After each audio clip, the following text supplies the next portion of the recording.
अरविंद केजरीवाल का जो केस है, जिस तरह से ये मामला पिछले आप ये कह सकते हैं कि मामला तो शुरू हुआ था जनवरी से, लेकिन मार्च के बाद जो कुछ उसके अंदर हुआ है, इससे एक बात साबित होती है कि आप कानून कुछ भी बना लो। हमारे प्रधानमंत्री जो है वो यूनिफ़ॉर्म सिविल कोड की बात करते हैं, सेकुलर यूनिफ़ॉर्म सिविल कोड की बात करते हैं और उनको ऐसा लगता है कि भई अलग-अलग पर्सनल लॉ की वजह से जो है वो समाज में अन्याय और अत्याचार होता है और एक सिविल कोड हो जाएगा तो ये अन्याय खत्म हो जाएगा। लेकिन जहाँ तक फ़ौजदारी का मामला है, इसमें तो एक ही कानून है। इसमें किसी के लिए कोई अलग कानून नहीं है, किसी मुसलमान के लिए, जैन के लिए, ईसाई के लिए, सबके लिए एक कानून है। लेकिन हम ये देखते हैं कि ये कानून विपक्ष के लिए और सत्ताधारी के लिए एक जैसा नहीं। तो अगर ये भेदभाव रहेगा, तो समाज में इंसाफ कहाँ से आएगा? अगर सरकार खुद ही जो है, वो अत्याचार करने पे तुल जाए, तो आम लोगों को, आम आदमी पार्टी की बात नहीं मैं कर रहा हूँ, आम लोगों को इंसाफ कहाँ से मिलेगा? आप ये देखिए कि इन्होंने जो है वो एक मामले में पहले मनीष सिसोदिया को, उसके पहले सत्येंद्र जैन को और फिर उसके बाद संजय सिंह को और फिर आखिर अरविंद केजरीवाल को सम्मन भेजना शुरू किया। उसके बाद जो है वो संजय सिंह पहले छूट गए और अरविंद केजरीवाल को मार्च तक, यानी आप समझ लीजिए कि 30 अक्टूबर 2023 को अरविंद केजरीवाल को पहला सम्मन भेजा गया था और मार्च के आने तक, मतलब मार्च के बीच तक उनको 9 सम्मन भेजे गए। अरविंद केजरीवाल जो है वो किसी सम्मन में जाते नहीं थे। आखिर ये हुआ कि 16 मार्च को वो जब गए, तो पहली ही हाज़िरी में उनको जो है वो मैजिस्ट्रियल कोर्ट ने ज़मानत दे दी। यानी आप समझिए पहली बार आदमी कोर्ट में जाता है और उसको ज़मानत मिल जाती है मैजिस्ट्रियल कोर्ट से। लेकिन ईडी जो है उसको चैलेंज कर देती है हाई कोर्ट में और हाई कोर्ट में कानून दोनों जगह एक ही है, मैजिस्ट्रियल कोर्ट में और हाई कोर्ट में। लेकिन हाई कोर्ट जो है वो उस ज़मानत को कैंसल कर देता है और उसके बाद फिर ये मामला सुप्रीम कोर्ट में जाता है कि भाई हमको राहत दो। तो सुप्रीम कोर्ट बोलता है कि हम जो है कोई राहत नहीं देंगे, आप वापस जाइए हाई कोर्ट में। और फिर ये मामला जो है वो इंटरिम बेल के लिए सुप्रीम कोर्ट में जाते हैं। मतलब ये है कि अब मई आ गया है और ये जो अपना अ, लोकसभा का चुनाव है वो सामने है। तो सुप्रीम कोर्ट जो है वो उनको ज़मानत देता है 15 दिन के लिए कि अब आप जाइए और फिर जो है वो 2 तारीख को वापस आके जमा हो जाना। तो इस तरह से वो सिर्फ़ चुनाव प्रचार के लिए बाहर आते हैं और 2 तारीख को दोबारा जेल चले जाते हैं। तो आप ये देखिए कि मुकदमा एक ही है, इल्ज़ाम एक ही है। एक कोर्ट का फैसला जो है वो कुछ और है, मैजिस्ट्रियल कोर्ट का, हाई कोर्ट का फैसला कुछ और है, सुप्रीम कोर्ट का फैसला कुछ और है।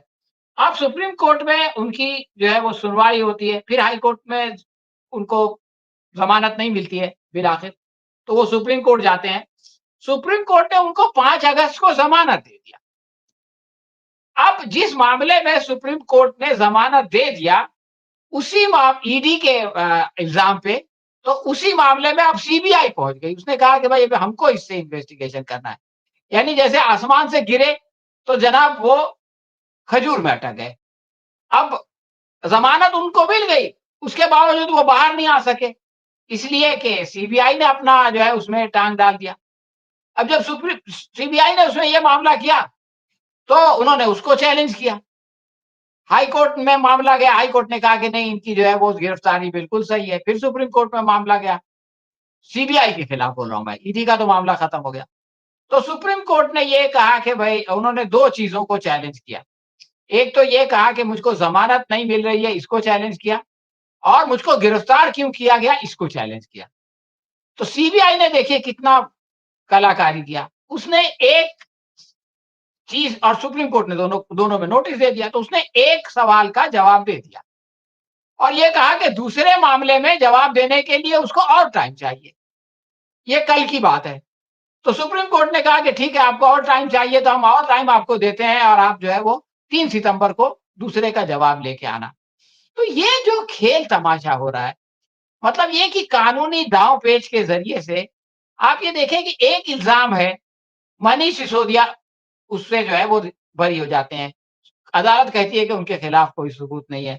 उसी इल्ज़ाम में संजय सिंह को गिर ब ब निकल जाते हैं ज़मानत पे, इसलिए कि उनके खिलाफ कोई सबूत नहीं है। और केजरीवाल उसी इल्ज़ाम में, जबकि पहले इनका नाम भी नहीं था एफआईआर में, इनका नाम भी नहीं था चार्जशीट में।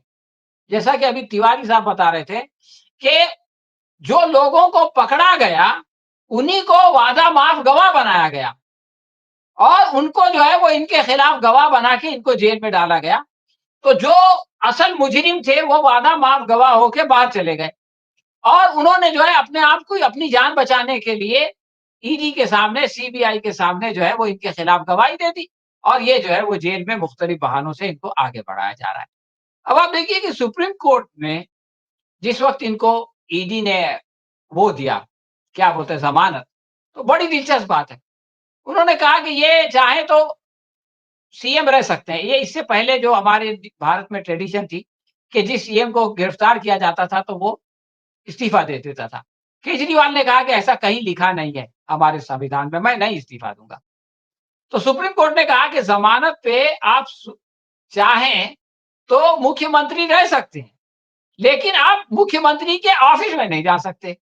यानी ये कि आप मुख्यमंत्री रहें अपने घर में और घर में बैठ के अपना काम करें, लेकिन दफ्तर नहीं जा सकते। ये भी एक अजीबो-गरीब बात है। बहरहाल, ये तो राजनीतिक बात है, तंग करने वाली बात। एक और कानूनी बात है, वो ये है कि अभी जो बात मनीष सिसोदिया को ज़मानत देते वक़्त सुप्रीम कोर्ट ने कही, वो ये है कि साहब ज़मानत जो है वो उसका हक है। बेल इज़ द राइट और जो जेल है, वो इस्तिस्ना है, वो जो है वो एक्सेप्शन है। लेकिन भारत में 2 कानून चल रहा है। एक तो जो नॉर्मल कानून है, दूसरा एक पीएमएलए कानून है। नॉर्मल कानून में ये है कि जब तक कि किसी के खिलाफ कोई जुर्म साबित ना हो जाए, उस वक़्त तक वो इनोसेंट है, उस वक़्त वो बेकसूर है। यानी जब आप मेरे ऊपर साबित करेंगे, कोई सबूत देंगे कि मैंने कोई जुर्म किया है, मैंने कोई अपराध किया है, तभी मैं अपराधी रहूँगा। तब तक मैं आरोपी रहूँगा, बेकसूर रहूँगा। लेकिन सरकार ने जो एक नया कानून बनाया जिसको पीएमएलए कानून कहते हैं, उसमें उल्टा हिसाब है। उसमें ये है कि अगर ईडी ने किसी पे इल्ज़ाम लगा दिया, डॉक्टर आनंद तिवारी पे इल्ज़ाम लगा दिया कि वो भ्रष्ट है, तो ईडी को उसके लिए सबूत लाने की ज़रूरत नहीं, बल्कि डॉक्टर साहब को सबूत लाना पड़ेगा कि भाई मैं बेकसूर हूँ, मैं इनोसेंट हूँ और अगर वो सबूत नहीं लाएँगे तो जेल जाएँगे। ये इसको मैं बोलता हूँ अंधा कानून है। भाई जो आदमी आरोप लगाए, उसको सबूत लाना चाहिए। आप ऊट-पटांग आरोप किसी पे लगा दें और उससे कहें कि भाई आप सबूत लाइए कि आप बेकसूर हैं और फिर आपके खिलाफ जो है वो बड़े-बड़े सरकारी वकील हैं और आपको परेशान कर रहे हैं। तो ये जो मामला है ना, इसकी वजह से ये सारे लोग जो है वो गिरफ्तार हो रहे हैं और इसकी आड़ में तो पिछली बार सुप्रीम कोर्ट ने ये बात कही कि इसमें 2 चीज़ है, एक सेक्शन 19 है और एक सेक्शन 45 है।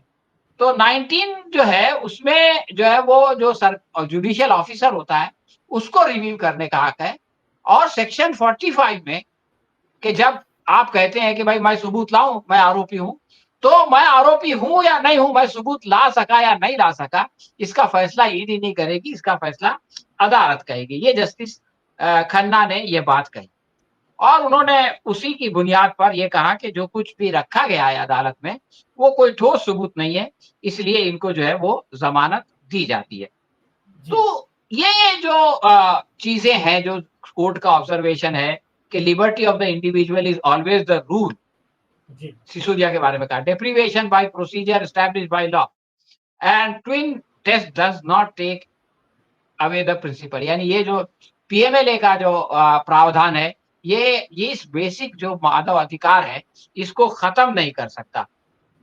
लेकिन जी, मसला ये है कि अगर आप जो है वो उमर खालिद हैं, अगर आप संजीव भट्ट हैं, आप सरकार के खिलाफ हैं, तो ये सारी चीज़ें रखी रहेंगी और आपके खिलाफ ये चलता रहेगा। मैं आखिर में आपको एक उदाहरण देके अपनी बात खत्म करूँगा।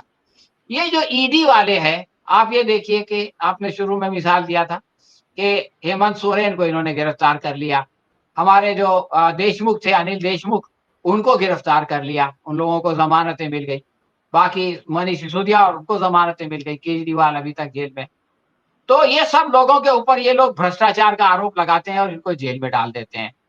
अभी महाराष्ट्र में इतना बड़ा मामला हुआ कि वो जो मूर्ति थी, जो शिवाजी। पुतला था शिवाजी का, छत्रपति शिवाजी का, वो गिर गया। अब उसमें भ्रष्टाचार खुला दिख रहा है। खुल्लम-खुल्ला जो है, वो जो 350 करोड़ रुपए उस गार्डन को बनाने में खर्च किए थे, 24 साल के एक लड़के को दे दिया था। लेकिन ईडी जो है वो किसी मंत्री से, किसी सीएम से उनको गिरफ्तार करना तो दूर है, उनसे पूछेगी भी नहीं। इससे पहले मध्य प्रदेश में महाकाल मंदिर में जो कुछ इन्होंने खर्च किया था और बहुत सारी मूर्तियाँ लगाई थी, वो एक हवा आई, झोंका आया, सब गिर गई। और उसके खिलाफ भी उसमें भ्रष्टाचार हुआ, सारी दुनिया जानती है। लेकिन चूँकि वो भाजपा के सीएम हैं, इसलिए उनसे कोई पूछताछ नहीं होगी। और अदालत का भी मामला थोड़ा-सा ऐसा है कि अभी महाराष्ट्र में बलात्कार के बारे में जो है वो महाविकास आघाड़ी के लोगों ने हड़ताल का ऐलान किया, हाई कोर्ट ने कह दिया कि ये इल्लीगल है। उसके जी। 1 हफ्ते के अंदर 3-4 दिन के बाद बीजेपी ने बंगाल में जो है वो हड़ताल का ऐलान किया, वही इश्यू है बलात्कार। लेकिन जो है कोई कोर्ट ने ये नहीं कहा कि ये इल्लीगल है। वो इस मामले के 2 पहलू हैं, एक तो लीगल एस्पेक्ट है और दूसरा जो है वो पॉलिटिकल एस्पेक्ट है, यानी राजनीतिक पहलू। तो जैसा कि अभी जागृति बहन बता रही थी कि ये असल में ऑपरेशन लोटस का एक हिस्सा है। बीजेपी के अंदर ये हिम्मत नहीं है कि वो सामने-सामने फेयर इलेक्शन लड़ के जो है वो जनता का समर्थन प्राप्त करे। तो वो जो है वो चोर दरवाजे से अपनी सरकारें बनाना चाहती है। इसी सिलसिले में आप ये देखें कि मनीष सिसोदिया ने ये इल्ज़ाम लगाया था कि उनसे कहा गया कि आपको हम मुख्यमंत्री बना देते हैं और आप आम आदमी पार्टी तोड़ दीजिए। तो इस मामले में मनीष सिसोदिया को फँसाने का मेन कारण ये था कि मनीष सिसोदिया जो है वो जिस तरह से हमारे एकनाथ शिंदे महाराष्ट्र के हैं, उन्होंने पार्टी तोड़ दी। इस तरह से वो आम आदमी पार्टी तोड़ दें और बीजेपी के समर्थन से वो दिल्ली के मुख्यमंत्री बन जाएँ। लेकिन मनीष सिसोदिया ने उससे इनकार कर दिया। ये मामला इन्होंने हेमंत सोरेन से किया। इन्होंने सोचा कि जिस तरह नीतीश कुमार हमारे गोद में आ गए हैं, उस तरह से हेमंत सोरेन भी आ जाएँगे। हेमंत सोरेन ने इनकार कर दिया, तो उनको ईडी में भेज दिया। इनके इरादे इतने खतरनाक हैं डॉक्टर साहब कि महाराष्ट्र के जो पूर्व होम मिनिस्टर थे, गृह मंत्री थे, अनिल देशमुख साहब, उन्होंने ये बात कही। देखिए एक ज़िम्मेदार आदमी है। उन्होंने ये कहा कि उनको जब ईडी ने जेल में डाल दिया था, तो उस वक़्त उनसे उनको ये ऑफ़र दी गई, उनके सामने एफ़िडेविट लाके दिया गया कि आप 2 काम कर दीजिए। वो एफ़िडेविट में लिखा हुआ था। एक एफ़िडेविट में ये लिखा था कि मुझको अपने घर पे बुला करके मातोश्री जो बाला साहब ठाकरे का घर है, उस पर बुला करके उद्धव ठाकरे ने ये कहा कि आप मुझको 100 करोड़ रुपया जो है वो चंदा जमा करके दीजिए। एक तो ये था। लेकिन इससे बड़ा मामला ये था कि वो एफ़िडेविट में ये लिखा था कि सुशांत सिंह राजपूत की जो प्रेमिका थी, दिशा सालियान, जो कि अपने घर की छत से नीचे गिर गई और जो है जिसका देहांत हो गया, तो उसमें लिखा था कि उद्धव ठाकरे के जो बेटे हैं आदित्य ठाकरे, उनका जो है वो दिशा सालियान से अफ़ेयर था और दिशा सालियान का आदित्य ठाकरे ने बलात्कार किया और उसके बाद आदित्य ठाकरे ने उसको खिड़की अपने गैलरी से नीचे फेंक दिया। तो अगर अनिल देशमुख एफ़िडेविट लिख के दे दें, तो ईडी उनको छोड़ देगी, सीबीआई उनको छोड़ देगी। तो आप सोचिए कि ये लोग जो है वो किस तरह से अपने विरोधकों को, अपने विरोधियों को जो है वो मतलब ये वादा माफ गवाह वाली बात है कि भाई आप जो है ये हमारे हक में ये चीज़ें लिख के अदालत में कहिए, तो हम आपको छोड़ देंगे और फिर उनको पकड़ लेंगे। लेकिन अनिल देशमुख ने कहा कि मैंने इससे इनकार कर दिया। तो ये लोग जो है इनको अपनी कमज़ोरी मालूम है, ये जानते हैं कि ये ईमानदारी से जीत नहीं सकते, इसलिए इन चोर दरवाज़ों से ये सत्ता में आने की कोशिश करते हैं। लेकिन अब इनकी सारी जो कोशिशें हैं, ये सारे नाकामी की तरफ जा रही है और ये बहुत जल्द जो है वो एक इतिहास का हिस्सा बन जाएँगे।